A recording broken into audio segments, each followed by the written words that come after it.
ਅਸਲਾਮੁਅਲੈਕੁਮ ਦੋਸਤੋ ਹਮੇਸ਼ਾ ਤੋਂ ਆਸ਼ਕਾਂ 'ਤੇ ਫਤਵਾ ਕੁਫਰ ਲੱਗਦਾ ਆਇਆ। ਉਹ ਕਿਸੇ ਸ਼ਾਇਰ ਨੇ ਕਿਹਾ ਸੀ,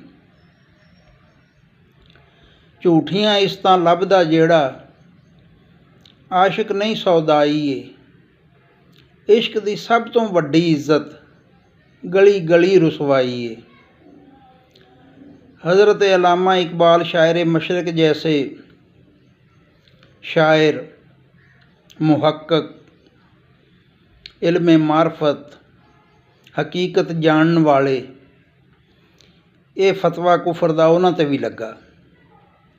और फिर जिहड़े बाबे बुल्ले शाह वर्गे सीगे, हज़रत सुल्तान बाहू सी, जिन्ने भी आशिक मिजाज गुजरे ने, उन्होंने जदों भी हकीकत नूं बयान कीता ते आम फहम उन्होंने समझ नहीं सके और उहदे जवाब च उन्हां कोल इक्को ही हथियार सी, वो सी कुफर दा फतवा लाउणा।